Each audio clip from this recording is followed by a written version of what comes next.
Louvado seja o nosso Senhor Jesus Cristo. Para sempre seja louvado. Para iniciar, antes mesmo de me apresentar, Deus pediu, o nosso irmão falava sobre o cuidado. Eu queria começar esse grupo dizendo que você pode respirar. Você chegou até o final desse ano, não foi um ano fácil, tenho certeza que não foi. Um ano de muitas lutas, mas nós sobrevivemos este ano. Por isso, aplaudo o Senhor.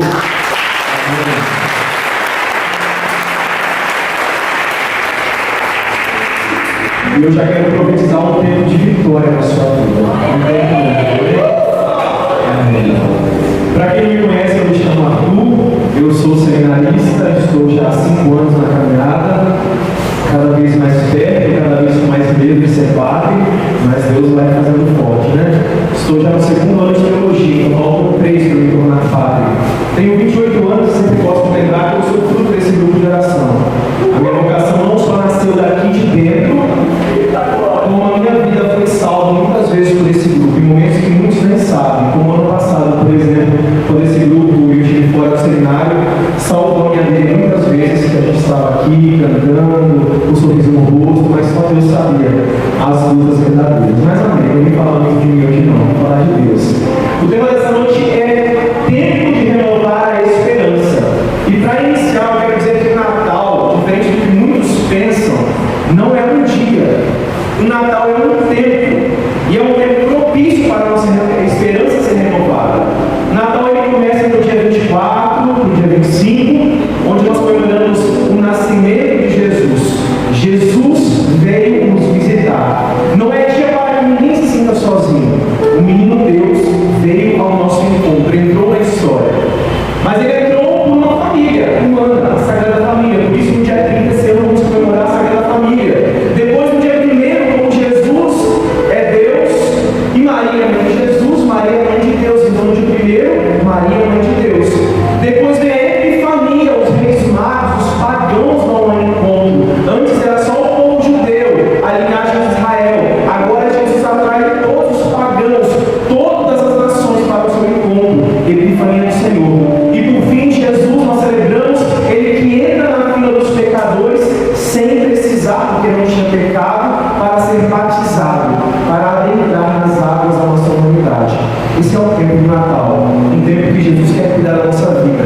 E a palavra muito propícia que Deus separou essa noite, você já pode ir pegando, Isaías 9, o capítulo 9, versículo 1 a 6, é um texto importantíssimo, talvez um dos mais belos da Bíblia.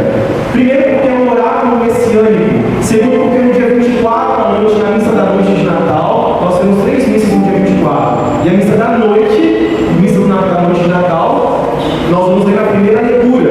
Então pega comigo aí, Isaías 9, versículo 1.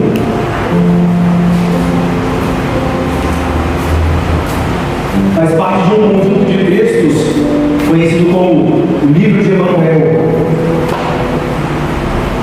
Capítulo 9, versículo 1 vai dizer assim: o povo que andava nas trevas viu uma grande luz sobre aqueles que habitavam na região tenebrosa. Resplandeceu uma luz. Vós suscitais um grande regozijo, provocais uma imensa alegria. Rejubilam-se diante de vós como na alegria da colheita, como exultam na partilha dos despojos. Porque o jugo que pesava sobre ele, a cólera do seu ombro e a vara do feitor, vós os quebrastes, como no dia de Madian. Porque todo calçado que se traz na batalha, e todo manto manchado de sangue serão lançados ao fogo, e tornar-se-ão presa das chamas. Porque um menino nos nasceu, um filho nos foi dado, a soberania repousa sobre os seus ombros, e ele se chama Conselheiro Admirável, Deus Forte, Pai Eterno, Príncipe da Paz. Leia isso comigo de novo. Conselheiro Admirável, Deus Forte, Pai Eterno, Príncipe da Paz. E a palavra segue dizendo: seu império será grande e a paz sem fim sobre o trono de Davi e em seu reino. Ele o firmará e o manterá pelo direito e pela justiça, desde agora e sempre. Eis que fará o zelo do Senhor dos exércitos. Palavra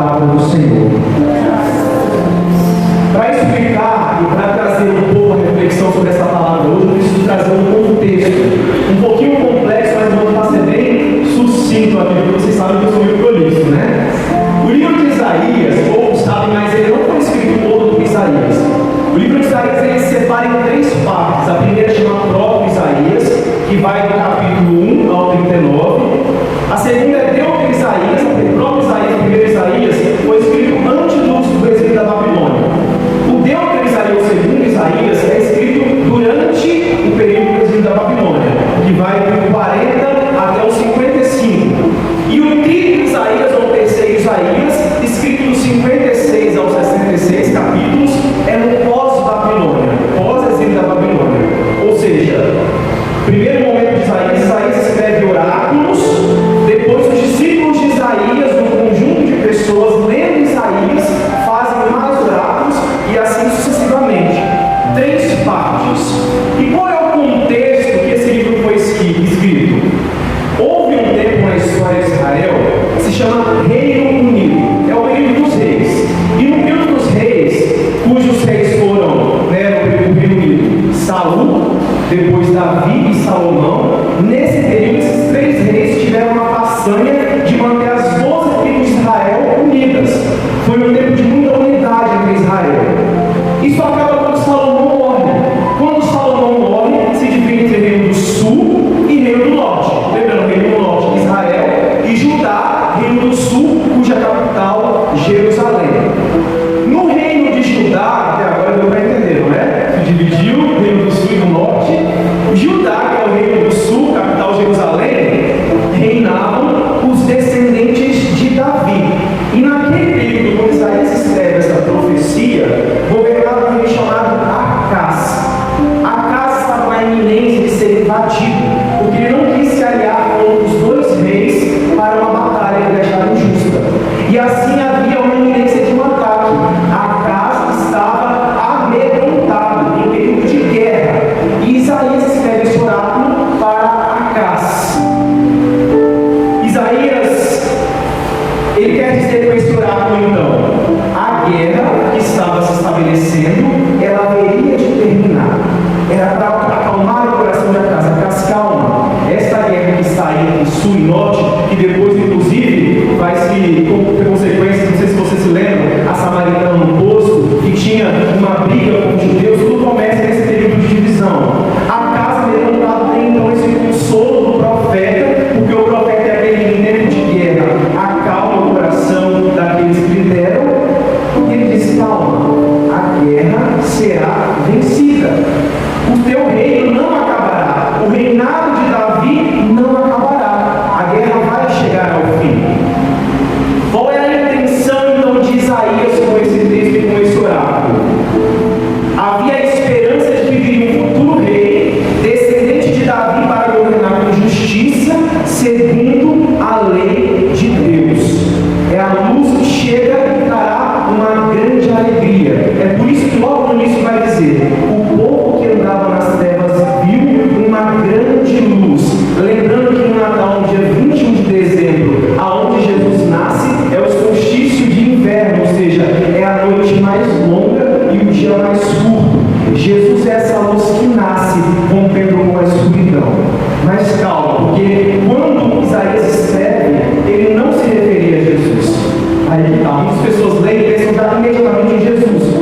Mas Isaías escreve falando sobre aquele que viria após Acaz, se chama Ezequias, outro rei, que foi um grande revolucionário, alguém que governou com justiça, alguém que foi um grande rei reformador social, político e religioso.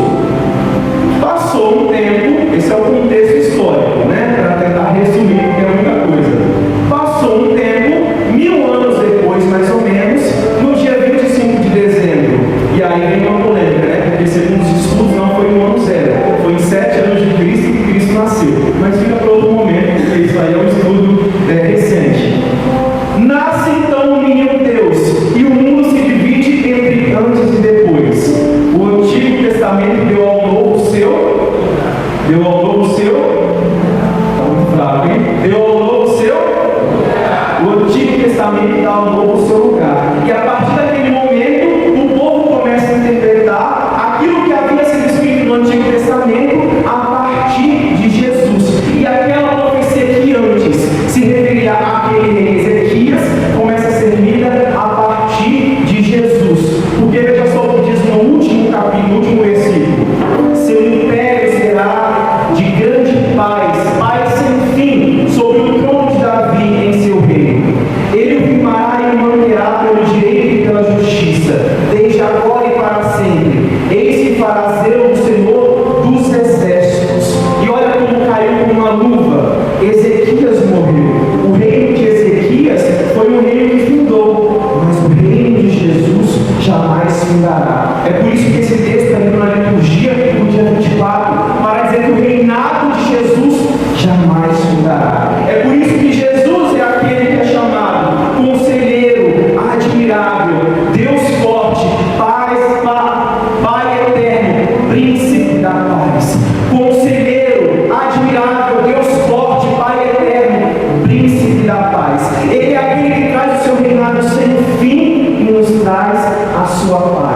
E aí você pensa, num ano tão cheio de tribulações, onde nós lutamos tanto, não sei vocês, mas esse ano eu acho que Deus me confundiu com um soldado de Jericó, só pode, tanta batalha aqui, meu Deus do céu, retorno do seminário, muitas lutas, enfim, um ano muito difícil.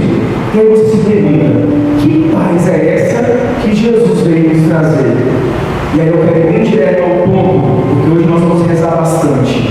A paz que Jesus nos traz, aquela paz que transcende todo o entendimento, não é uma paz que nos tira do conflito, não é a paz que vai acabar com as suas tribulações. Quem aqui já se encontrou algum dia com a paz de Cristo? Levanta a mão. Quem aqui já teve um encontro com a paz de Cristo? Levanta a mão. Amém. Desse, pode continuar com a mão levantada. Permanece com a mão levantada, desses que se encontraram com a paz de Cristo, aqueles que não se encontraram com a paz de Cristo, toda tribulação, toda guerra, por causa acabou. Acho que ninguém, né? A paz de Cristo, então, meus queridos irmãos, aquela paz que transcende o entendimento, é a paz que nos diz: ei, calma, calma, Acas, como o profeta dizia para Acas, calma, porque a guerra está ganha. E eu quero dizer para vocês, independente de quanto você errou nesse ano, independente das pessoas que você perdeu nesse ano, foi um ano difícil, não foi, Gabi? Um ano difícil no trabalho, não é eu? Nos estudos, um ano difícil, Leônidas, um ano difícil, Dudu, um ano difícil, Rafa, saudade de você, foi um ano difícil. Mas apesar das dificuldades, o reino de Jesus na sua vida não terá fim. Por isso, calma. Alegre-se nesse Deus que vem te trazer hoje a paz que te coloca na perspectiva de que, apesar de todas as lutas, nós permaneceremos de pé. E olha que interessante, Agostinho uma vez disse assim, Santo Agostinho: a minha alma está inquieta enquanto não repousa em Deus. A paz que Jesus nos dá, chamada também de paz inquieta, não é uma paz que faz a gente ficar cinzento, sabe? É uma paz que nos tira do conforto, que nos tira da zona de conforto, que nos faz nos movimentar. É a paz que me tira de onde eu estou e me leva para outro lugar. É uma paz que, ao mesmo tempo que me tira a paz, me dá a paz. Por isso ele é o príncipe da paz, porque a paz de Jesus que vem sobre a nossa vida é uma paz que nos faz mudar tudo o que nós somos. Como está a sua vida hoje? Como foi o seu ano? Às vezes em nossa vida, nós temos a mania de nos comparar com os piores, não é assim? Eu sou bom porque eu não traí Jesus como Judas. Eu sou bom porque eu ainda não cheguei no nível de estar preso. Eu sou bom porque eu ainda não fiz as piores coisas. Quando eu me comparo com os piores, sempre vai parecer que ainda eu não sou tão ruim assim. Que nesse Natal, meus queridos irmãos, quando Deus quer renovar a nossa esperança, nós possamos olhar para a vida de Jesus e nos perguntar: o que falta ainda para ser feito? E sabe o que eu desejo para a sua vida no ano de 2023? Que o Espírito Santo, como o Senhor Jesus da Bíblia tanto falava no hospital antes de falecer, né? Ele perguntava para as mulheres: vocês conhecem o Espírito Santo?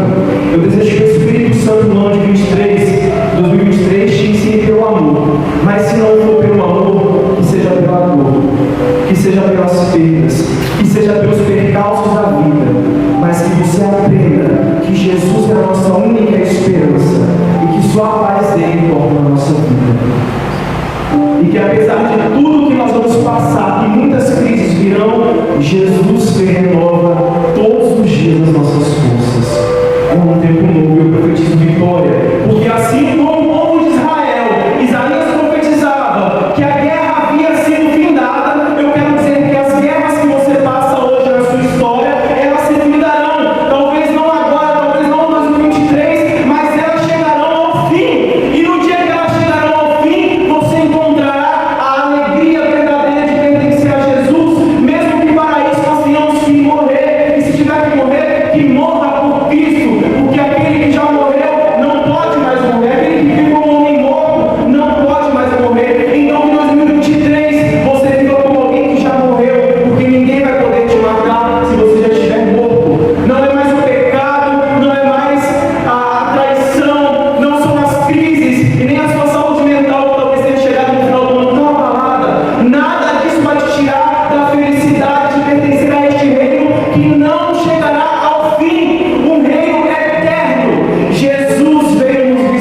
até aqui.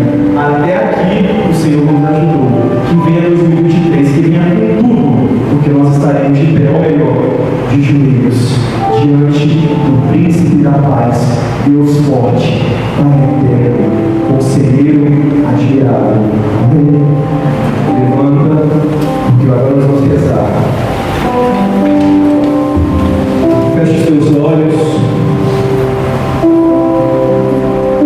E agora eu quero que você pense em todo o ano que se passou. Faz uma retrospectiva agora na sua cabeça de tudo que você vivenciou.